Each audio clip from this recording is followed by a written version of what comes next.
সম্মানিত দিনী ভাই বোন, মানুষের জীবনে সবচেয়ে জরুরি কাজ হালাল রুজি। শ্বশুরের কাছে টাকা নিয়ে জীবিকা নির্বাহ করবেন না। ও কথা পুনরায় বলা লাগবে না, শতবার বলেছি যে যৌতুকের টাকা দিয়ে চাউল কিনে ভাত খেয়ে ইবাদত কবুল হবে না। ভিক্ষা করার টাকা দিয়ে চাউল কিনে ভাত খেয়ে ইবাদত কবুল হবে। আমি ভিক্ষা করব কেন? আমার গায়ে শক্তি আছে, কাজ করে খেতে পারি। তবুও ভিক্ষা করা টাকা দিয়ে চাউল কিনে ভাত খেয়ে ইবাদত কবুল হবে। যৌতুকের টাকা দিয়ে ভাত খেয়ে ইবাদত কবুল হবে না। চাউল কিনে ভাত খেয়ে ইবাদত কবুল হবে না। ওটা হারাম টাকা। যৌতুক শ্বশুরকে ফেরত দিতে হবে, ওটা ভুল হয়েছে।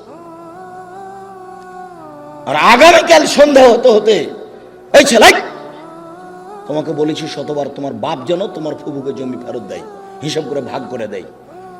আগামীকাল সন্ধ্যা হতে হতে আপনি বোনের জমি দিয়ে দিবেন, আপনার বাপ মরা 10 বছর হলো।